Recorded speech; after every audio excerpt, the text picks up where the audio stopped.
everybody. I'm going to bring it back down to a little bit more lowbrow. Just get into some kind of gory technical detail. I also am concerned about sleep. My sleep does crazy things if I'm not paying attention, and it's really painful to pay attention to it. Normally I have about a 26-hour day. So every day is kind of a struggle to get to bed on time, and I mess up often, and just in general, it seems like getting too little sleep is bad for you. Like you get fewer and fewer hours, and then you die more. This overall that's mortality on this hazard ratio, this chance of dying. And I tend to trend down here if I'm not trying really hard, and I love to be right out here. And also, mostly it's for me, it's cognitive performance. Like I feel like I have a brain when I get 7 or 8 hours of sleep, and more on otherwise. Right now I'm somewhere in between, just FYI. So the two methods of measuring sleep I decided to try were FitBit and Zio. You're probably both familiar with both of those. Is there anybody who's not familiar with either of those? What is Inaugural? This is a FitBit. It's this little thing that you can carry on your keychain or whatever, like, wrong car. Here, I've got mine right here. Okay, like that. And it tracks your motion, and it can sort of tell whether you're asleep by whether you're moving around or not. Okay. And so that's, the darkness is not really good gamma on this screen, but you can sort of see my Fitbit. The way I wear it to bed is it's clipped onto a wristband. And the way I wear the Zio is by attaching it to my sleep mask, which I wear to keep the light out of my eyes, because when the sun comes up in the morning, it wakes me up. And I don't like to wake up if I don't have to. And what I did was I cut the sleep mask to fit the contour of the Zio, and then stitch it on a thread in a couple spots. So then I just put this single unit on, because otherwise the Zio was pushing my sleep mask down, my sleep mask was pushing the Zio off, and it was just not working. So that's the experimental setup. And I looked around to see if anybody had already compared them. The only person I could find was this writer in Silicon Valley named Diana Sherman on her Healthy Obsessions blog, which I love the name of. And I should invite her here, actually. And all she did was basically, essentially looking at one night compared between the two and just kind of taking a look. But I wanted to go deeper and see which one I could really trust. So it was this kind of thing that she did. She said, well, yeah, it caught. So this is on the top, that's the kind of result you get from Fitbit. That's a night's sleep. And down here is a Zio. Zio, Fitbit basically said, well, you're asleep or you're moving. It's binary, kind of binary. You get a little bit of texture on the moving. The Zio, it says you're awake, or you're in REM sleep, or you're in light sleep, or you're in deep sleep. And here's my alarm went off. And I was awake for a while, and then I went back to sleep.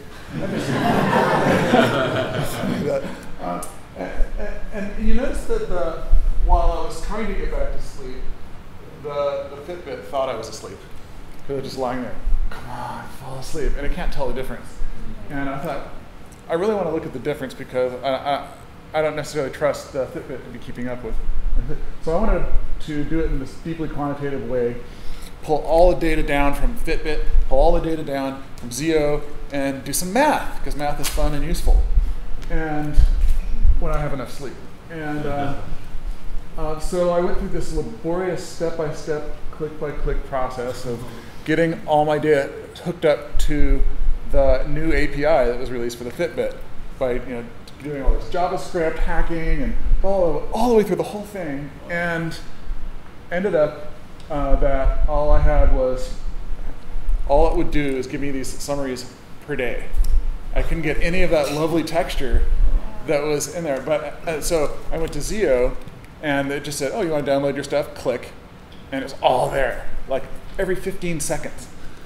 So I'm not too happy about Fitbit in that regard. So I downloaded it, so I thought, okay, I'll just try it on per day and see what I get.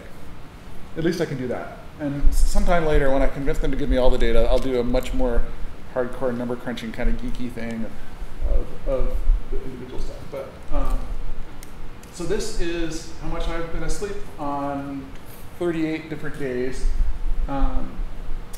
and pretty good. There's some weird outliers here and there. And so I was wondering about those outliers, and also the number of times I wake at night was just complete epic fail. There was I couldn't see any correlation there. So I don't know which one's more useless on that or not. But I was noticing that there's these outliers here on the time of sleep, and wanted to check them out. So I looked at the total time in bed, and those are also those two are also outliers in total time in bed. Basically, it means I forgot to put my Zio headset on, or I forgot to turn on or off my Fitbit within a certain amount of time of getting to bed. It's like I woke up in the middle of the night, I forgot to put my Fitbit on or something like that. So that's what those are. And so we'll take those out, and then it's pretty good. You could kind of use either one if your total sleep, if your sleep time was all you wanted. And so then I just decided to look into one. Well, there's one that's kind of off the line. I just want to drill into it a little bit more. So that's this one again. And indeed, it corresponds to just about the amount of time that's missing up there while I was lying in bed trying to sleep. And I know there are a lot of times when I'm lying in bed trying to sleep, and I want to feel like, okay, somebody knows about this. This matters, and it's not just me suffering in silence all alone. And with Zio, I feel that Zio is my friend.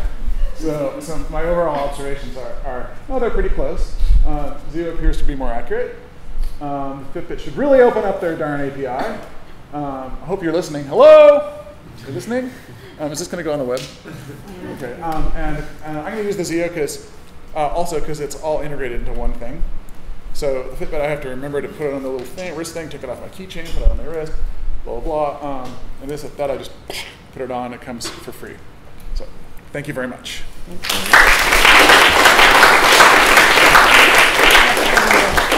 So if you have questions for Joe, we'll have a minute. Jeff and Deborah, I just don't think we can do it. So maybe come prepare for next month and come back and present next month, because I just feel like we're running out of time. And so Seth, maybe you could set up for next. And question Dawn. When I use Zio, if I meditate, sometimes it records as REM sleep. Have you experienced something like that? I'm too lowbrow to meditate, but I would like to. Sometimes I notice it's a little slow to record that I've woken up. Like I'll wake up, I'll look over, it doesn't think I'm awake yet, but then a couple minutes later, then it knows. So I think it might have some kind of filtering in there, so it's not immediately responsive, but. And also it seems to show much longer period for falling asleep. So let's say if it shows 8 minutes, but I feel like it's only been a couple minutes, I'm already drifting off. How do you know? You're asleep. Sometimes I even just take a look at the time. I'd like to correlate with a camera looking at me. Nima.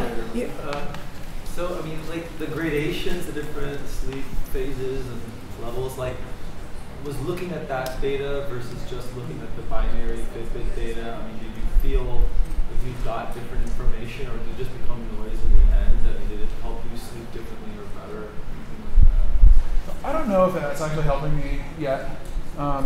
It pleases me to have it there. Like, if I'm really, really tired and I go to sleep, I'll see a longer chunk of deep sleep that comes up, and also I see the same kind of pattern repeating over and over again. I kind of have a feeling that if that pattern changes, I should wake up and pay attention, as it were. Like if my deep sleep goes away, or if I wanted to try some kind of sleeping pill or something like that. But so I'm just getting started with this. Great, thanks. And we move on to Seth Roberts.